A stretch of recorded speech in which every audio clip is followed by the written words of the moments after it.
So our next topic is going to be presented by Chris Swartz, who is the Senior Principal Engineer Manager of the Advanced System Design Engineering Group at Vicor.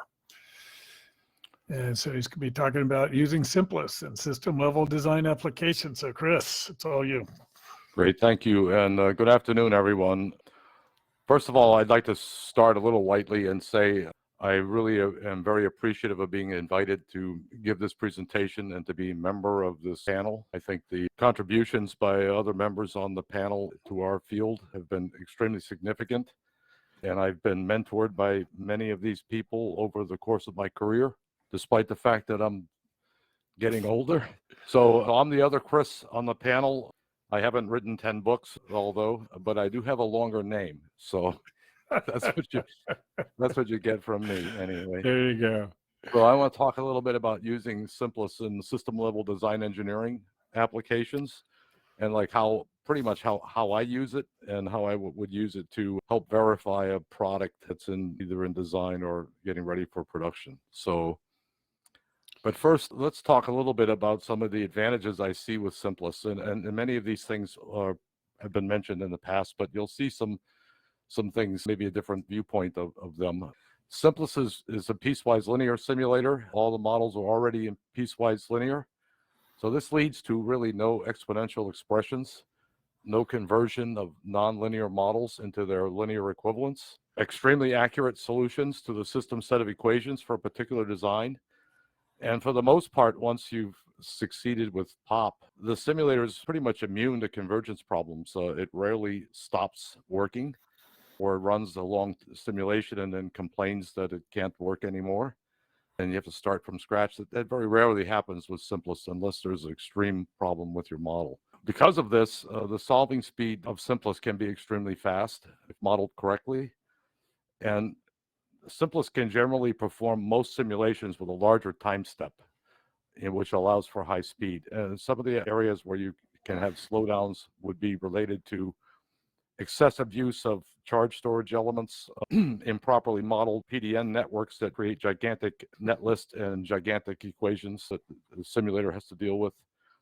So the accuracy that SIMPLIS provides can really allow for exact determination of the steady state periodic operating point, and this is extremely advantageous.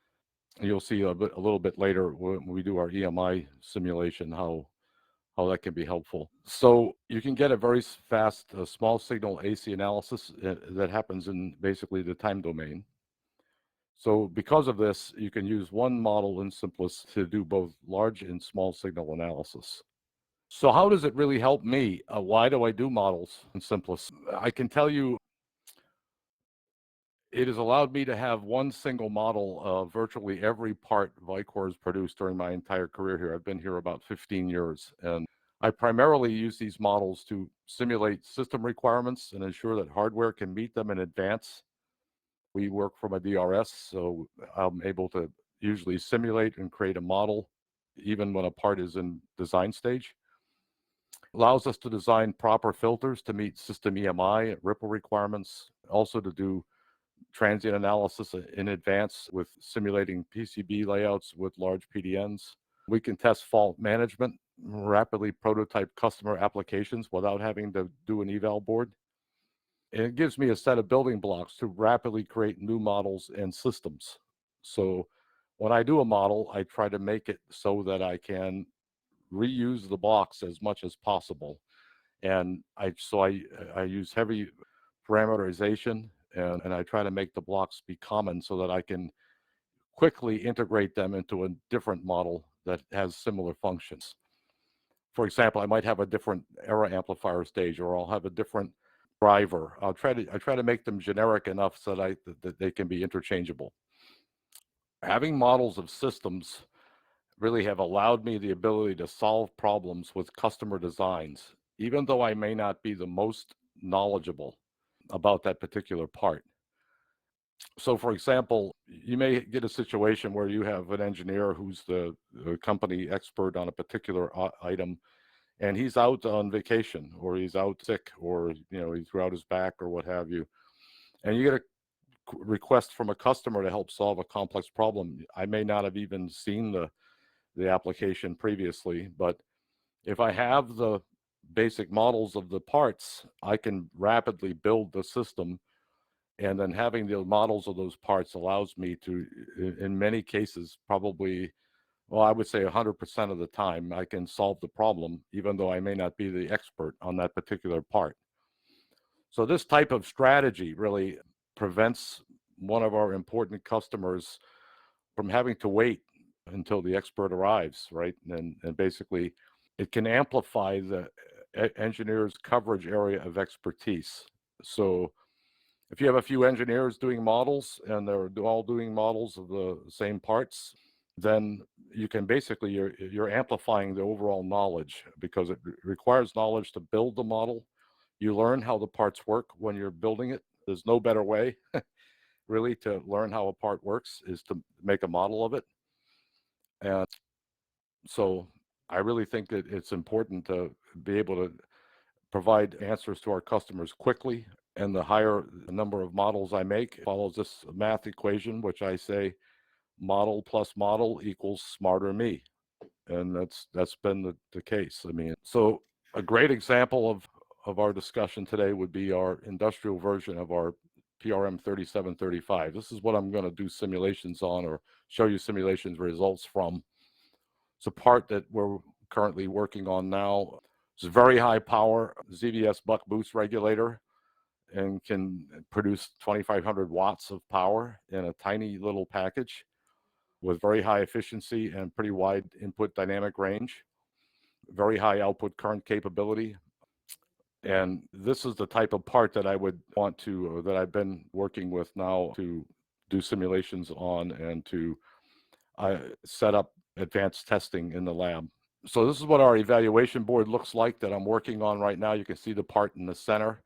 To the left, you see these two big bulk capacitors. Those are basically used to dampen the input cables to the converter from the DC source. Now, to put things in perspective, this part at low line, at full power, is going to have an input current of about 90 amps. That's 90 amps. So hooking up wires and trying to provide power into this part and out of this part in a efficient manner and in a manner that is manageable requires some decoupling up front. Not necessarily an EMI filter, but so you'll see that there's two large capacitors at the front. There are four small ceramic caps at the input of the converter, just to the right of those big bulk caps. And then the output of this part has only four 2.2 microfarad ceramic caps. The two resistors to the right of those are a current shunt that we use to monitor the output current and provide a IMON signal to be used for other applications. And you'll see that if you look at my SIMPLIS schematic, I've basically modeled it exactly the same way. So you can see the part in the middle is my modeling block. And if we go over to the left, I use basically a voltage source V6. I use a step source there generally. So that this allows me to step the voltage to a different point if I want and look at how this part responds to line step. And I can do it at different intervals. You can see I have the part directly to the right, 1 milliohm is a generic resistance of cables, PCB, and source. And then I heavily utilize the schematic feature of being able to disable and enable parts. That's a really great thing that's recently been introduced. I think, Tom, in 9.1 it came out, or 9. Yeah, But it's been around a little while. Yeah, but been around it's a great while. feature to have. I think it was 9 it came out. Yep. But you'll see what I've done. The two bulk caps are, you can see I'm using one cap, quantity 2. And in the case of the input caps, there's one cap shown, but it's quantity 4. So I'm not modeling 4 individual caps. I'm trying to combine each cap and keep the LC, or the number of charge storage elements, to a minimum. And SIMPLIS has a way of multiplying the cap with current sources inside, which allows you to not have the cap show up as 4 individual parts. It runs much faster. It's very accurate. I'm using the RLC model for these capacitors. And then this part generates its own power. So the terminal VDR on the left is another power supply that it comes out of the part for bias. And then the next pin you see is a pin called Synco. That's essentially what I'm using for the pop trigger. And there's another pin below it called Sync I. So you can see that what I've done here is I've included signals up front that allow me to synchronize this part with another power stage. So we may have VTM or an MCM or some other part that has would be a fixed frequency converter, but running at higher frequency than this one. This one runs about 1.2 megahertz, but I may want to synchronize this part to another part. So I can either use the latest part that we have called the PFC trigger if I want to synchronize it to another converter, or I have circuitry in the part that will do that. It will synchronize to another power stage. The signals that you see to the right, V out is the actual output voltage. The inductor and all of the power electronics are built inside the package, including the power switches, etc. That's all Vicor IP, which I can't show, but you'll see it is a full switching model. The ISP, ISN pins are actually where the voltage feedback comes in, and we are able to sense the output current with the two parallel shunts.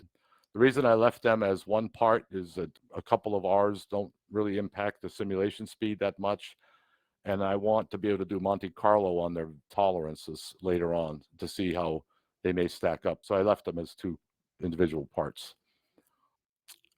So the ISP pin is where the current sense is fed in, and then ISN is actually the remote sense for the part. So where I show a Bode probe and a AC source for AC analysis, that's really injecting into the error amplifier feedback loop. The IMON signal is basically it's basically voltage across the shunts times 64. So you get an output voltage proportional to that gain. The EAO signal is the output of the transconductance error amplifier. Now, this is a transconductance error amplifier, and you'll notice I have a resistor of 1 meg and I have a 30 picofarad cap. The reason I did that is that I like to correlate the SIMPLIS model with real measurements in the lab. So when I'm doing feedback loop analysis and I want to measure the error amplifier response, typically I have to hook a Bode probe to it. We use a Bode 100 analyzer, and those probes are 1 megohm, and they have a 30 picofarad capacitor. Now, as you know, with transconductance amplifiers, the output gain at low frequency anyway will be affected by this impedance. So since I like to correlate what I actually see on the result to what my SIMPLIS model shows me, I actually terminated it with that same impedance probe, so I can get a good idea of how close my error amplifier model matches up with reality in the lab. Output caps on this part, there's only 4 of them, and I've derated them based on DC output voltage. You can use a piecewise linear capacitor for this function also if you wish, but I've chosen to use these because I happen to know the values of the ESL, ESR pretty well. And my voltage output shift is only 36 to 54 volts, so I can easily make an adjustment based on that. So it's not a problem. Now this part is basically PM bus controlled, so the output voltage is set through PM bus. So in the part, I have a reference, and I set it to equal this equation that you see here. So it's a parameter on the symbol. So I just double click on the symbol, and I can set the reference equal to the value I want for V out. So it makes it very handy. I could use a .var and do that in the simulation too if I want, but I chose to do it this way because to be perfectly honest, I was kind of in a hurry when I did the model. So maybe in the future I'll parameterize it. So then I also have a DVM schematic. Now, SIMPLIS DVM, Tom discussed a little bit earlier in the presentation, but what I use it for, and what's particularly helpful to me, is this part has a wide dynamic range of being able to operate from 30 volts in all the way up to nearly 60, and be able to be set at different output voltages. Not only that, it has to have the ability to start up and run stably with a very large capacitive load. I mean, absolutely enormous capacitive load. So I use DVM to do AC analysis on the part over that entire dynamic range in an automated way using DVM. And this allows me to set up my lab ATE program that uses Python to correlate my Bode measurements with what DVM provides. And I can actually export the data and do a direct compare. So it works out very well, and it allows me to see areas of concern quickly. For example, do I run into trouble if the capacitance is X versus Y? I can find that out very fast and know where a problem may occur even before I start testing. So it's particularly powerful in that area. So I'll talk a little bit about my modeling philosophy. So whenever I basically make a SIMPLIS model, I tend to model what's most important to the system, since that's really what the strength of SIMPLIS is to model a power system, not necessarily control silicon semiconductors. So I model the controller behavior as accurately as possible, including delays of all the logic.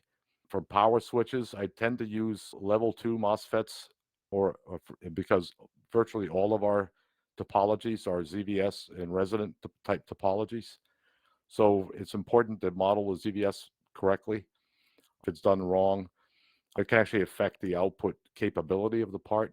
So I do model that pretty accurately.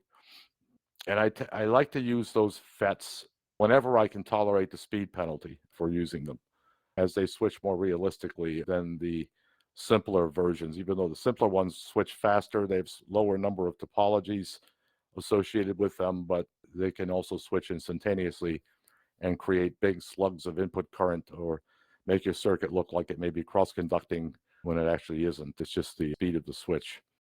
I may at times create my own MOSFET models, and I always try to add some temperature behavior to them.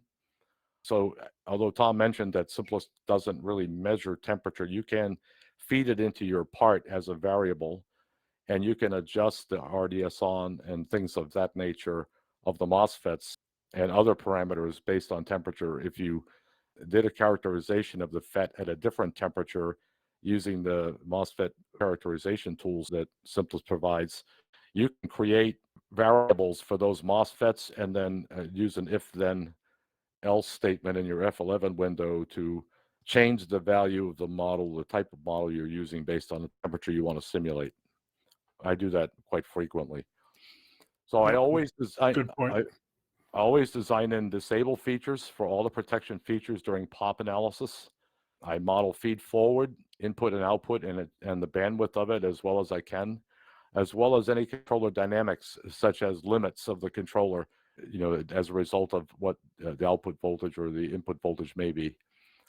I try to model all features of the part that are usable by a customer, unless it's prohibitive or doesn't add values, like PM bus, for example. There's no value added in trying to model a serial pulse that makes the voltage change. It's a well-known thing, and all those things work well. So it doesn't add any help as far as the system analysis goes.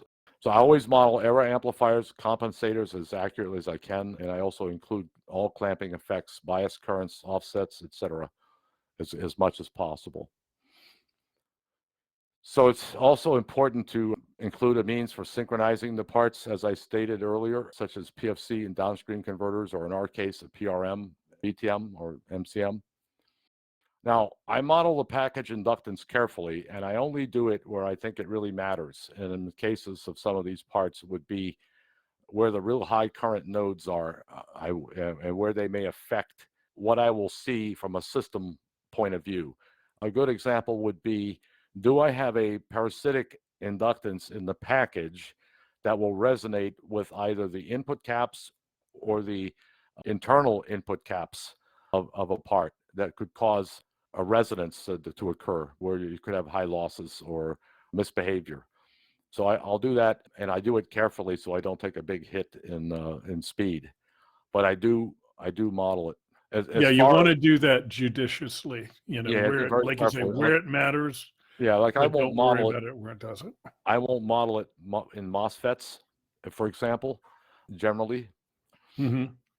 So if you look at the magnetics, I usually monitor flux or saturation, and I'll look at AC and DC losses as an approximation. Usually it's impossible to get that really accurate unless you're using the magnetics designer option. A lot of our customers, maybe the more of them will buy it, but some of them don't have it. And if we want to send out a model that is generic, that anyone using SIMPLIS basic version, the one that you pay for, it will run. They won't need to have the higher level option. But if I had a magnetic that it was required, then we would do it, and we have done it for custom type models. I also model leakage inductance, parasitic capacitance, and resistance of the magnetic as well. So I would say that the complexity of the magnetics model is really dependent on the type of simulation you're doing and the topology, and you should consider maybe a macro level model that is independent of the system approach to determine really what you should model versus the speed and fidelity for a particular topology. So it's a good idea to do that. So I always use this phrase when I model in SIMPLIS that I think about when I'm doing a model, and that's too many L's and C's indeed will slow the simulation speed. And that's Brilliant. pretty much what I think when I do it. So I try to manage those elements as best I can. And that means take whatever PDN you get from a customer or whatever you can use the tools that SIMPLIS provides, and go through the seminars on reducing the size of a PDN, and you'll find it's extremely useful. It will keep your accuracy still very good and really improve your simulation speed, especially when using multi-phase converter simulation where you have lots of switches, lots of things going on. Right. So here's if I take a look at my evaluation board, I run SIMPLIS POP on this particular converter. What I've done is I painstakingly tried to show the waveforms, kind of how you would look at them if you had a scope handy. And this converter was set to operate at 48 volts, and it's like 52 volts in, 48 volts out. And in 20-second simulation, the only initial condition I provided, I have an input cap initial condition, and it's actually not the right value. I'm using 52 volts in. I'm using initial condition on the cap of 53.9, but it's close, and it didn't choke on it because there's a resistor in series with it. Right. So you're modeling ESR. That makes But it also be able to manage it. Yep. And also I added initial condition on V out, and that's it. There are no initial conditions inside the model. None. Oh, I would have to say, I'm sorry, I do initialize the inductor, mainly for one reason. This uses resonant action as part of its topology. And the way the part starts up, it wants to ZVS. And so before it can go to the next state, so I include a negative current in the inductor to allow that to happen. And that works very well. So SIMPLIS POP always succeeds. So in the case of this simulation, in 20 seconds, I can basically have all the relevant waveforms I would ever want, anything I can look at on my eval board. So you can see, I can see V out, I can see how much ripple there is, I can see the output current, I can see the output of the IMON signal, which is 1.28. And one thing to note, as Tom mentioned earlier, look at the accuracy of the IMON signal, right? So the output current is 40 amps. And you can see that SIMPLIS POP is at 1.2800998 versus 1.2800980 for the delta. So it's a very small number. The accuracy is very, very good. And you can see the error amplifier output, which is the EAO pin. And you can see my pop trigger on the left. This is a square wave output that's coming right from my model. And this is a variable frequency converter, so it can it will generate whatever sync signal is required depending upon the frequency that it's operating at. At very heavy load under certain line conditions, the frequency may go down a little bit. So this will probably have a variation of about 900 kilohertz or so, maybe up to say 1.2 or 3 megahertz. Not, I shouldn't say 1.3, about 1.2 is about as high as it will go. So all relevant data in 20 seconds. Pretty good. So here's AC analysis using SIMPLIS FX. I call it SIMPLIS FX to differentiate it from multi-tone, and I think that's what originally it was called initially. Way back in the day. Yeah, so I still call it that just so I Yep. can keep it separate in my mind that it's not multi-tone, it's SIMPLIS FX. And Correct. Yeah, we used to call SIMPLIS Transient, SIMPLIS TX, and AC analysis, SIMPLIS FX. I hope I'm not showing my age here, but that's what I've always You called are. it. And I think it's still officially correct. But you can see these are measurements I made in the lab. My lab measurement for this particular part, and I have to admit that there is a small resonance in the output cables of the electronic load, which makes, and because I had to use multiple loads in parallel in a current sharing mode to get them to get the kind of power that this part can provide. It's hard to imagine. These loads weigh like 600 pounds, the total of them, and it took like 5 of 6 of them to deal with the power that this little tiny part can produce. So 2,500 watts is a lot of power at this voltage. So in fact, I was able to use SIMPLIS. Initially, my first plots weren't anywhere close to this being this close. The SIMPLIS actually helped me determine that I had a resonance in my output cables. And so, and there was a parasitic capacitance associated with the loads as well, which I didn't take into account. So the results I got from SIMPLIS allowed me to look into this further, and I was able to rewire my load in a way that reduced the round trip loop inductance very significantly. And so I moved the resonance a little further out to get it out of the way of the feedback loop. But so here my crossover predicted by, or rather measured, is 27.9 kilohertz, and SIMPLIS is showing 28.7. The phase margin difference is only about 10 degrees, so it correlates pretty well. And then if I look at a transient simulation, this is with using a Chroma a load bank, and it can do 1 amp per microsecond. That's about as good as it can do. The fuzz that you see in the ripple is the result of pulse skipping. And the way my scope probe is set up, you can see there's some fuzz there associated with that. But you can see the model is also predicting it as well, but to a smaller extent. But this area in here, this area in here is a pulse skip mode. So at 13 amps, this converter is skipping pulses. It's not running in continuous mode, or I shouldn't say continuous mode. It's not producing continuous power cycles. So SIMPLIS pop won't work on this particular converter if the load is such that the error voltage is 0.4 volts because that's a skip threshold of the part. But you can see the dynamics match up pretty well. Otherwise, error voltage versus output current for this particular step. So now let's take a look, if we could, at SIMPLIS DVM for a moment. I'll show you the results that I took when I ran my simulations to look at different conditions, different dynamics. So for example, these folders that you see here are all DVM runs. Some of them are called CR, and some of them are CC. These are ones I ran to correlate in the lab with measurements I made using Python.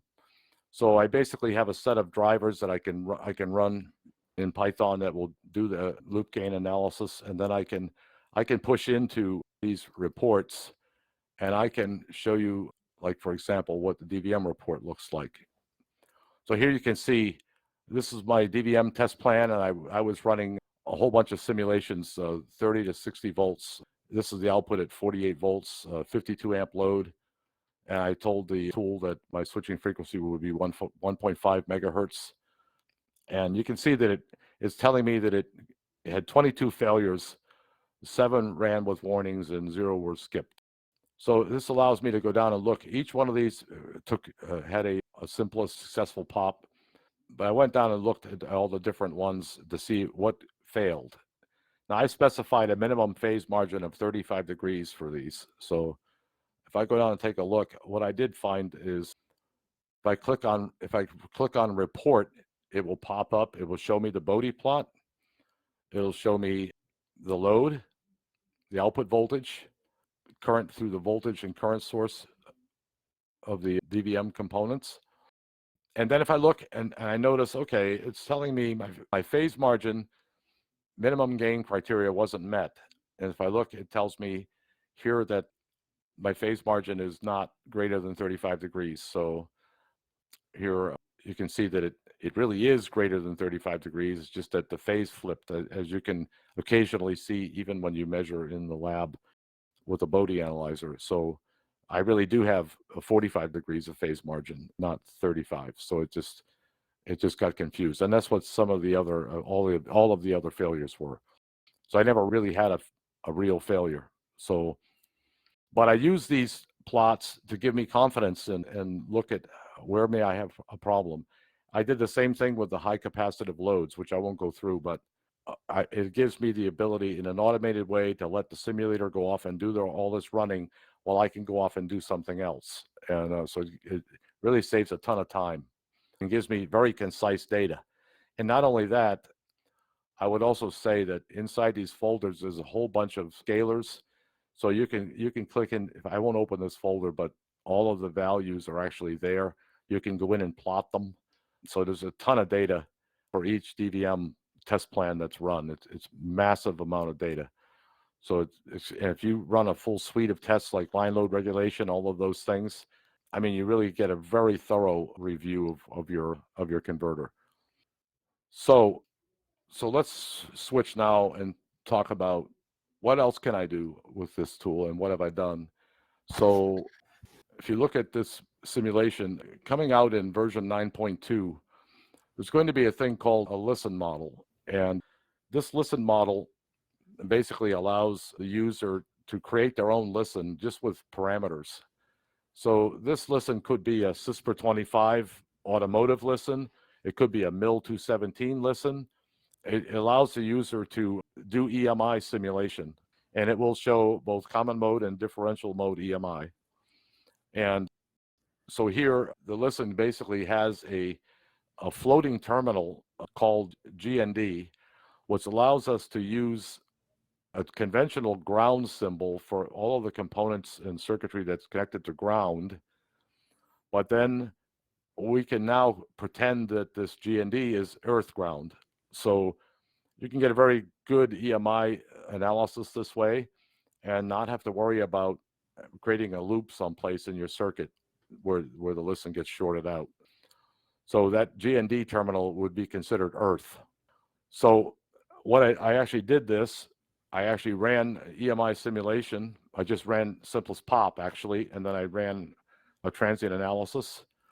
And one of the things that the listen model automatically does is it creates, first of all, the offending EMI voltages that the listen would be measuring and plots them for you. So here you can see it's showing differential mode EMI in millivolts, which is the actual voltage that the listen sees, and then the total conducted EMI in millivolts, and then your common mode EMI. In this case, there's virtually none, but SIMPLIS is resolving it into femtovolts. And so you can essentially say that this EMI is not there. And as expected, this topology doesn't really, or isn't really supposed to create common mode, right? It's a buck boost converter that there's no isolation in it really. And so the listen model that SIMPLIS will provide in version 9.2 will automatically do your FFT without you having to do a single thing. I mean, basically all the plots are generated. They just come out on your simulation screen, and it's up to you to basically look for where your limit line would be. So in my case, if I look at this, and this would be considered like a peak measurement, and my topology would only require about 25 dB of attenuation to meet Class A. Because this is the raw EMI signature from this converter, and this is at 2,500 watts.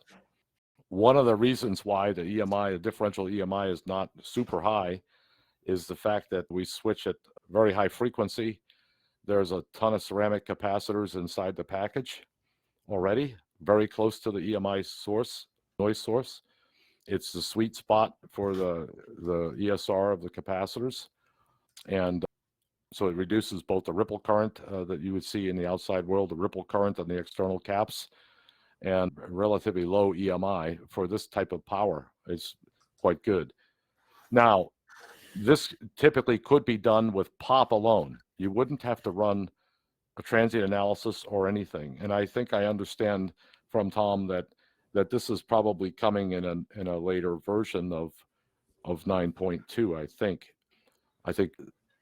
that's what we're working on. Is right now we have a limit to how many conversion cycles you can run after POP, right? And because we never actually imagined at the time that we set up those limits that anybody would ever be doing this. So now that we have people using SIMPLIS to measure EMI, predict EMI, then that's like, well, okay, that's a good idea. Well, I can tell you where SIMPLIS POP is very powerful for this, for one major reason. If you were to try to run a simulation, the listen is not always damped. And if you were to run this with or hit the listen with a load step, or you were to start from zero, there's a pretty fair amount of time that the listen is going to be ringing. There's no guarantee, there's no spec that I know of that the listen is perfectly damped. I've actually seen people have problems with input filter interaction when they do EMI measurements, especially if they're doing it at low line and they don't take into account the parasitics in the cables, and also the listen is not 100% low Q in some cases. And for sure that happens. But if you try to do this with another time domain or a SPICE-like simulator, you would probably have to run long enough to look at your RMS measurements of your caps and to look at RMS currents, et cetera, and EMI. You'd have to do a fairly long transient run. And if you have lots of parts, or if you're doing PFC, that can be a long run before the listen stops bouncing around.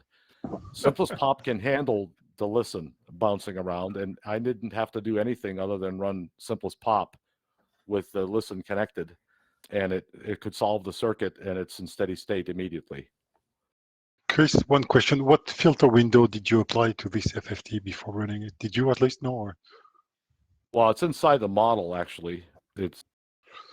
I didn't know. I didn't define what the fundamental was.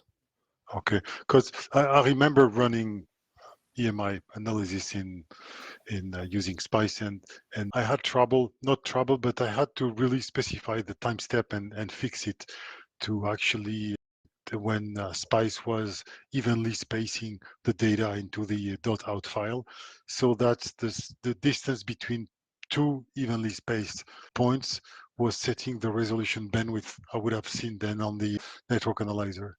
Right. And that's the reason why I was asking Tom before if you could easily interpolate the data so that from the set of the raw data, you can actually force a given step between evenly spaced points so that you meet the resolution bandwidth of your analyzer, which could be 10 kilohertz, for instance, or depending on the standard.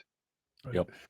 So I believe with our FFT, if you use these SIMPLIS metrics tools, we will automatically interpolate the raw waveform data, in an appropriate fashion. Now, whether what is required to make the data be exactly the same intervals as your measurement equipment, I'd have to think about that a little bit, but I think you have the knobs that you need to turn. Exactly which way you would turn which knobs, I'd have to think about that a little bit.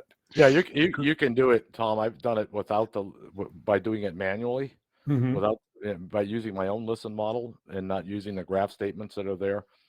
But it's doable. The good part is that you have POP to take care of the bulk of the simulation runtime. The thing is that I'm not sure for SIMPLIS, but with Spice, they were using the sound two-key algorithm, and you need to add a certain amount of data point to fit a binary number.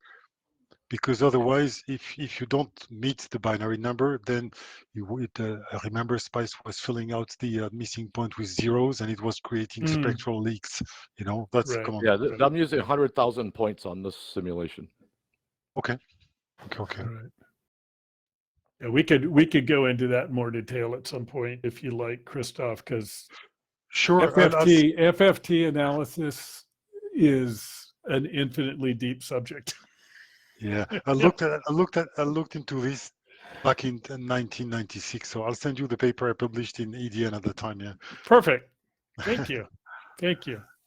So I wanted to understand. So in my particular case, I don't generate a lot of common mode. So I wanted to understand if I can generate some.